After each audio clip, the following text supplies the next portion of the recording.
आइए थोड़ा सापेक्ष गति से हम इसको सॉल्व करके बताना चाह रहे हैं। तो जैसे 75 स्पीड वाली ट्रेन ये है और 60 स्पीड वाली ये है। तो यहाँ पर सापेक्ष गति का रूल लगाते समय हम क्या करेंगे, आप देखिए 75 और 60 वाली इन दोनों के बीच 30 किलोमीटर का अंतर है, इतना किलोमीटर ये आगे है। तो अगर मान लीजिए कि इसकी भी स्पीड 60 होती, अगर इसकी भी स्पीड 60 होती तो ये जहाँ भी आगे चलती तो इन दोनों के बीच दूरी हमेशा 30 की मेंटेन रहती, 30 की हमेशा मेंटेन रहती। लेकिन यहाँ पर कंडीशन क्या है, ये 75 है, 75 की वजह से ये मेंटेन नहीं रहेगी। इसका मतलब ये थोड़ा थोड़ा आगे बढ़ती चली जाएगी आगे समय के साथ। तो यहाँ पर आते समय कहीं पे ये इसको पकड़ लेगी। ओके, तो यहाँ पर इसको ये जब पकड़ लेगी तो किस स्पीड के भरोसे वह पकड़ लेगी, जो 15 इसकी स्पीड अधिक है उसी की वजह से वह 30 किलोमीटर की डिस्टेंस को कवर कर लेगी। तो जैसे 75 है माइनस 60, ये आपका आ जाएगा 15 किलोमीटर पर आवर। तो इसी स्पीड की वजह से वह 30 किलोमीटर की डिस्टेंस कवर कर लेगी। और यही समय जो लगेगा, क्या लगेगा, दूरी 30 है, आप 15 से भाग देंगे, 15 दूना 30, यानी कि 2 घंटे में यह ट्रेन इसको पकड़ लेगी। चाहे ये पकड़ेगी कहाँ, लेकिन यह आगे पकड़ेगी थोड़ा, क्योंकि एक ही समय पर दोनों चली हैं। तो यहाँ पर आ जाएगी और ये यहाँ पर, यानी कि इसको 2 घंटे लगेंगे यहाँ से यहाँ आने में। और जयपुर से और दिल्ली की दूरी क्या हो जाएगी, दूरी जब आप डिस्टेंस निकालेंगे तो डिस्टेंस क्या है, यानी कि जयपुर से कितनी दूरी पर जाकर वह उसको पकड़ लेगी। तो स्पीड इसकी कितनी थी, 75 थी, और कितने घंटे लगे इसको पकड़ने में, 2 घंटे लगे। तो ये पूरा डिस्टेंस कितनी कवर की, 150 किलोमीटर। कांस्टेंट टाइम वाले मेथड से हम इसको देख लेते हैं कि यहाँ पर ये जयपुर में है ट्रेन, और ये ट्रेन जो है 30 किलोमीटर दूर है इससे यहाँ पर। तो जब ये यहाँ से एक साथ चलना शुरू करती हैं तो यहाँ पर आगे कहीं पर ये ट्रेन इसको पकड़ लेगी। और जो समय लगेगा, एक साथ चल रही हैं तो इसका समय यहाँ पर मिलने का और इसका समय सेम हो जाएगा। ये 60 की स्पीड से जा रही है, ये 75 की स्पीड से जा रही है। तो आप देख रहे हैं जब टाइम सेम हो तो डिस्टेंस का रेशियो और टाइम स्पीड का सेम होता है। तो हम S1 बाई S2 और D1 बाई D2 करेंगे। तो S1 बाई S2 आपको पता है, S1 75 है और ये कितना है, 60 है।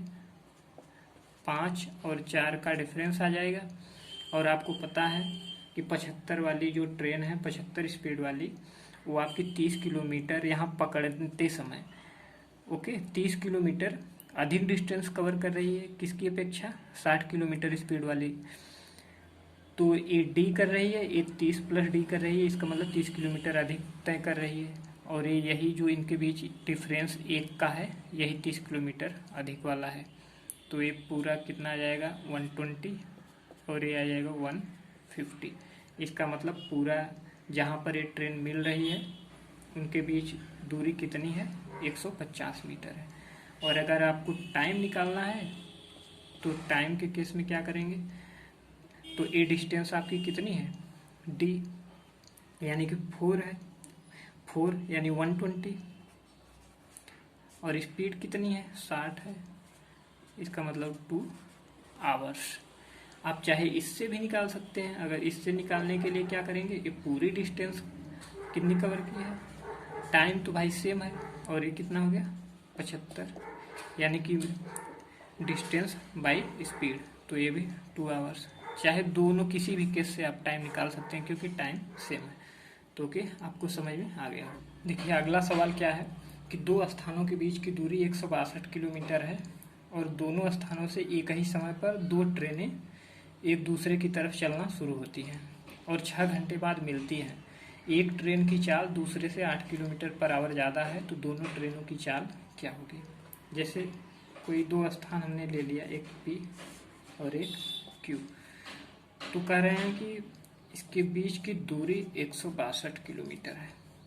तो एक दूसरे की तरफ चलती हैं और 6 घंटे बाद वे एक दूसरे से मिलती हैं। मान लीजिए ये ट्रेन यहाँ से चली, 6 घंटे बाद यहाँ आई और ये यहाँ, यानी कि 6 घंटे इनको लगा यहाँ आने में, मिलने में 6 घंटे समय लगे।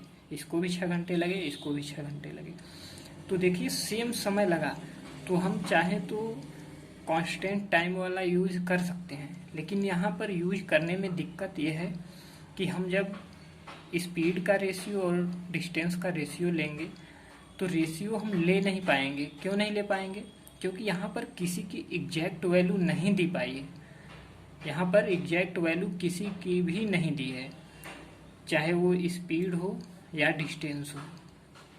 तो स्पीड तो दिया ही नहीं है, स्पीड केवल 8 किलोमीटर पर आवर ज़्यादा बोला है। तो यहाँ पर हम सापेक्ष गति का ही यूज कर पाएंगे। तो सापेक्ष गति का यूज करने के लिए जब दो ट्रेनें या गाड़ियाँ एक दूसरे की तरफ आ रही हो तो हमेशा दोनों की स्पीड क्या होती है, जुड़ जाती है। जैसे हमने इसकी स्पीड S1, इसकी स्पीड S2, तो S1 प्लस S2 बराबर क्या हो जाएगा, S1 प्लस S2। इसका मतलब पूरा जितना डिस्टेंस है 162, और वहाँ पर मिलने में समय कितना लगा, 6। तो आप 6 दूना 12, 6 सत्ते 42, ये अब आपकी क्या हो गई, रिलेटिव स्पीड।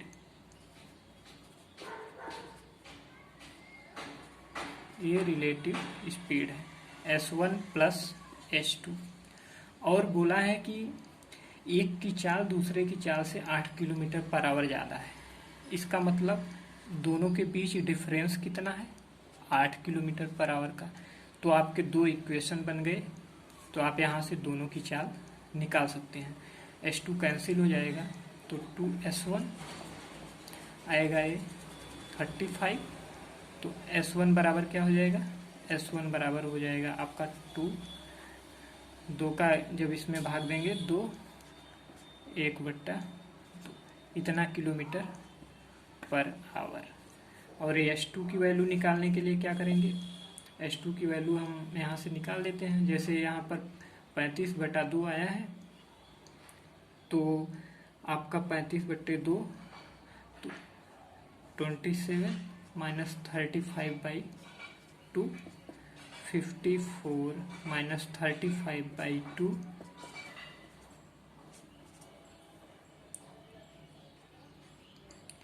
ओके। चीज़ आपको समझ में आ गई होगी। आज का सेशन यहीं ख़त्म करते हैं।